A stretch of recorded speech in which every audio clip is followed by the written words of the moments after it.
आपको मैं एक बात बताता हूं कि हम बिना विचारधारा के पूरे जीवन भर यात्रा करते रहते हैं। हमारी कोई एक विचारधारा नहीं होती, हमारा कोई एक लक्ष्य नहीं होता, हमारा कोई एक टारगेट नहीं होता। एक सच्ची विचारधारा का होना बहुत जरूरी है। अब मैं आपको बताता हूं किस प्रकार भाग्य बनता है, भाग्य किस प्रकार मजबूत बनता है। तो सर्वप्रथम एक सोच से बात शुरू होती है, एक विचार से। एक विचार होता है जो हमारी वाणी बनता है, जो हमारे विचार जो होते हैं दिमाग में चल रही होती जो सोच है वो हमारी वाणी बनते हैं। वाणी जो मैं बोल रहा हूं, जो मैं आज आपके सामने बोल रहा हूं वो मेरे दिमाग में आया था एक विचार के रूप में, और मैंने उस विचार को अपनी वाणी बनाया, और वो वाणी आपकी भी है। आप भी कुछ बातें बोलते होंगे, वो आप सोचते हैं, जैसा आप सोचते हो वैसा आप बोलते हैं। तो भाग्य कैसे बनता है, इसकी कड़ी को समझे कि इसका एक सही तरीका क्या है भाग्य को मजबूत बनाने का। विचार हमारी वाणी बनते हैं, और वाणी से कर्म बनता है, कर्म से हमारी आदत बनती है, आदत से हमारा चरित्र बनता है, और चरित्र से हमारे भाग्य का निर्माण होता है।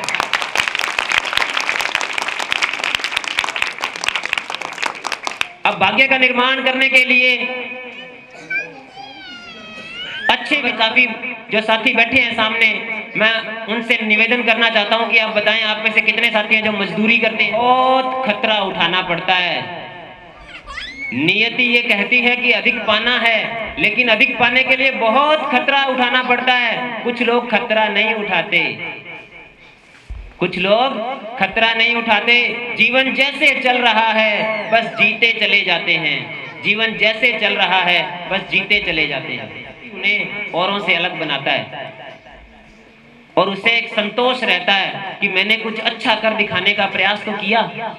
हमारे ही आसपास बहुत से लोग ऐसे हैं जो जैसे सुबह हर दिन हर साल जैसा वो करते आए हैं वैसा ही कर रहे हैं, कुछ नया नहीं कर रहे हैं, कुछ बदलने का प्रयास नहीं कर रहे हैं।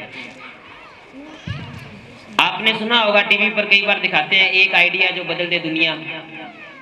सुना है सभी ने, टीवी पे दिखाया जाता है एक आइडिया जो बदल दे दुनिया।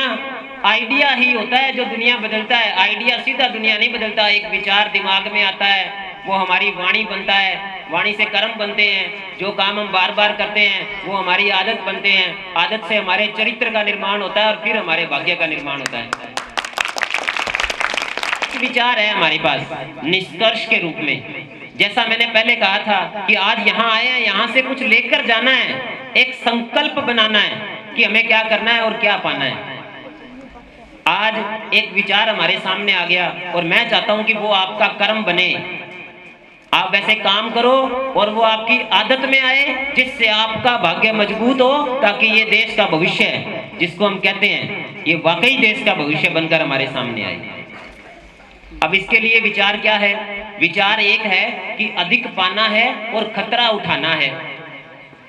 अधिक पाना है, खतरा उठाना है, लेकिन हमें पता होना चाहिए कि अधिक पाना है तो कैसे, और खतरा उठाना है तो कितना। ज्यादा उठा लिया तो हम उठ जाएंगे। अधिक पाना है, कैसे पाना है? तो उसके लिए मैं आपको बता देता हूं, हमारे बीच बहुत से साथी बैठे हैं। कुछ लोग मजदूरी करते हैं, कुछ लोग खुद का काम करते हैं, कुछ लोग बिजनेसमैन हैं जो काम करने वालों को नौकरी पे रख लेते हैं, और कुछ लोग ऐसे हैं जो सिर्फ पैसे इन्वेस्ट करके घर बैठते हैं और कमाई करते हैं। चार तरह के लोग होते हैं इस दुनिया में। पहला नौकरी करने वाला आदमी, दूसरा बिजनेसमैन, तीसरा कोई खुद का काम करने वाला आदमी, और चौथा इन सबको काम पर लगाने वाला आदमी, यानी कि खूब पैसे लगा लिए। जैसे आज अंबानी ने खूब पैसे लगाए, एक मोबाइल की सिम निकाली, एक मोबाइल लगाया, और जितने भी लोग थे, दुकानदार थे, मोबाइलों वाले थे, सबको काम पे लगा दिया। उसने पैसा लगा के घर बैठा है।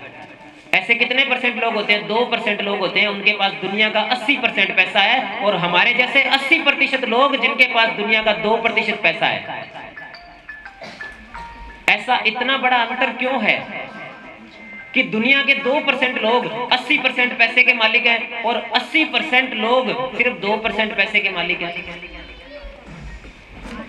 अब मैं आपसे, जो बड़े बुजुर्ग बैठे हैं उनसे उम्र में थोड़ा छोटा हूं, लेकिन फिर भी एक डांट लगाना चाहता हूं, क्योंकि आप जिस हालात में हो उसके जिम्मेदार आप लोग हो। और मैं एक कविता के माध्यम से आपको डांट लगाना चाहता हूं, प्यारी सी डांट। एक कविता के माध्यम से मैं सोचता हूं, तेरे बस में है जीत पाना, कहां तेरे बस में है। मैं मेरे युवा साथियों, बड़े बुजुर्गों को कह रहा हूं, ललकार रहा हूं कि जीत पाना कहां तेरे बस में है। बेबसी लाचारी तो तेरी नस नस में है। जीत पाना कहां तेरे बस में है, बेबसी लाचारी तेरी नस नस में है। रास्ते पर तू और मंजिल सामने, तू खड़ा किस कश्मकश में है। जीत पाना कहां तेरे बस में है। बहुत से लोग आसमान की तरफ देखते हैं कि मैं टच करूंगा, मैं छूंगा, आसमान छूंगा, मैं कुछ बड़ा बनूंगा, कुछ कर दिखाऊंगा। मैं कह रहा हूं कि ना देख आसमां, तुझे हक नहीं। ना देख आसमां, तुझे हक नहीं। तू कर सके हासिल, ये तेरा लक नहीं। किस्मत के भरोसे आज बैठा है तू, किस्मत के भरोसे आज बैठा है तू। इस अवसर को देखता एक टक नहीं। अरे सुन, मंजिलें मिलती है मुसाफिर को, मंजिलें मिलती है मुसाफिर को, और तू टस से मस नहीं। बढ़ते रहना रास्तों पर, कहां तेरी किस्मत में है। जीत पाना कहां तेरे बस में है, जीत पाना कहां तेरे बस में है। ये कविता के माध्यम से शुरू करूंगा। दूसरे लोगों के बड़े महलों में नौकर बनकर रहने से अच्छा है कि खुद की झोपड़ी में बैठ करके खुद का कोई काम चला के खुद मालिक बन के बैठे। इसमें 4 पड़ाव हैं, हम अपने जीवन में चारों पड़ाव पार करें। पहला, मजदूरी से शुरुआत करना बुरा नहीं है। शुरुआत मजदूरी से करो, नौकरी से करो, फिर अपना काम शुरू करो। अपना काम शुरू करने के लिए सबसे पहला रास्ता, जैसे कोई पार्टनरशिप फर्म होती है, फर्म बनाने से कंपनी फिर पब्लिक सेक्टर की कंपनियां बनती है। अपना काम शुरू करो, फिर बिजनेसमैन बनो और फिर इन्वेस्टर बनो। अपने जीवन में एक बार आप इन्वेस्टर बन करके सबके सामने आ सको, ये एक संकल्प लो। इतने लोग बैठे हैं, हमें कोई ऐसा है जिसके जीवन में कभी कोई मुसीबत नहीं आई हो? उन्हें सहन करने की शक्ति मांगो भगवान से। तब उसे कहो कि मुश्किलें जितनी देनी है दे, समाधान तो तू ही देगा। मुझे शक्ति दे कि मैं उनको सहन कर सकूं। तो इसी से जुड़ी चंद पंक्तियां कहना चाहता हूं, जो मैं हमेशा बच्चों को बोलता हूं कि खुद ही को कर बुलंद इतना, खुद ही को कर बुलंद इतना कि खुद खुदा पूछे कि बंदे तेरी रजा क्या है। आने दे मुश्किलों को कितनी आएगी, बिन मुश्किलों के जीने में मजा क्या है। ये कैसे, एग्जाम्पल के तौर पर मैं बताना चाहता हूँ कि आप जो भी कहा, शिक्षा का महत्व क्या है, यहाँ आके हमें पता चलता है, जब हमें पता ही नहीं होता कि सरकारी योजनाएं कौन सी आई और कौन सी चली गई। हमें शिक्षा के प्रति जागरूक होना पड़ेगा और खुद के हालात तो हम खुद ही सुधारेंगे। और आप आज एक बात की गांठ बांध लो कि ये किताबें ही हैं मसीहा, जो आपके बच्चों का भविष्य बनाएगी और आपके परिवार के हालात भी बदल सकते हैं ये बच्चे आने वाले समय। हमें ये चाहिए। अब आप कहते हैं कि काम तो बहुत कर गुनाएं, अगर एक बार फेल हो गए तो उसको दिल से ना लगाएं।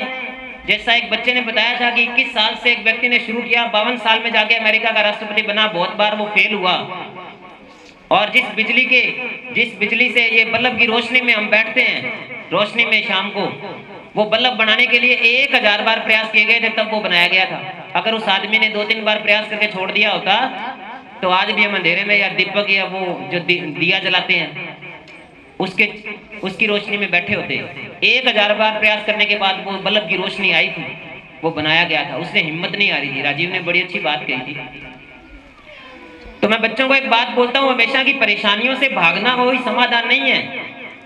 आप प्रयास करो, मुझे असर होगा। मेरी रगों में वो चीज दौड़ रही है, मेरे खून में है ये चीज, जो मैं ये आपको बता रहा हूं कि कर प्रयास भाग मत, कर प्रयास भाग मत, भाग मत कर प्रयास। मैं चाहता हूँ मेरे साथ आप सभी दोहराएं, पीछे बैठे साथी भी बोले साथ में, कर प्रयास भाग मत, भाग मत कर प्रयास। मैं तब तक बोलूंगा जब तक सारे मेरे साथ भाग मत, भाग मत कर प्रयास, कर प्रयास भाग मत, भाग मत कर प्रयास। सभी साथियों को बोलना ही पड़ेगा साथ में। मैं आपके बीच में आ रहा हूँ, आपके पास आ रहा हूँ, ये वर्ड आप बोलेंगे। माताएं बहनें यहाँ कोई बोलना चाहती है, कर प्रयास भाग मत, भाग मत कर प्रयास भाग मत, भाग मत कर प्रयास भाग मत, भाग मत कर प्रयास, कर प्रयास भाग मत, भाग मत कर प्रयास। बोलो साथियों, सभी बोलो, भाग मत कर प्रयास, कर प्रयास भाग मत। बोलो सभी आप, ये बच्चे प्रयास, कर प्रयास भाग मत, भाग मत कर प्रयास, कर प्रयास भाग मत, भाग मत कर प्रयास। में हालात बदलने हैं तो इसके लिए आपको कुछ करना पड़ेगा कि इसमें क्या है। एक शिव खेड़ा नाम का एक व्यक्ति है, जिस दिन ये किताब मार्केट में आई थी 10 लाख किताबें बिकी थी। मैं इस किताब के बारे में आपको बता रहा हूँ। शिव खेड़ा अंतरराष्ट्रीय बेस्ट सेलर, पूरे संसार में इसकी 10 लाख किताबें पहले दिन, जिस दिन बाजार में आई थी उतनी किताबें ये पहले दिन बिक गई थी। और ये किताब मैं चाहता हूँ अगर आप में से नहीं पढ़ी हो तो आप इसे पढ़ें, और जो पढ़ना नहीं जानते वो अपने बच्चों से सुने। इस किताब का नाम है जीत आपकी। ये तो शुरुआत होगी, सिर्फ एक किताब से कुछ नहीं होने वाला है, ये शुरुआत है। जीत आपकी, ये आपको एक रास्ता देगी। इसके ऊपर स्पष्ट अक्षरों में लिखा है कि जीतने वाले कुछ नया नहीं करते, वे हर काम को नए ढंग से करते हैं। और वो नया ढंग ढूंढना है, नया तरीका ढूंढना है काम को करने का। इसके अलावा किताबें हैं, एक किताब और है, सोचो और अमीर हो जाओ। अब जी सोचना हूँ अमीर होता तो मैं हो जाता, अब तो डेली सपना आवा दिन के दिन गए। तो ऐसा नहीं है कि सोचो, सोचने का मतलब है एक अच्छा विचार आप तक आए, अच्छे विचार को आप सोचो और उसके रास्ते क्या हैं वो आप। चंद पंक्तियों से मैं बच्चों के बारे में बात शुरू करूंगा, और अगर आप सहमत हो इस चीज से तो ताली बजा करके इसका जवाब देंगे। अच्छा,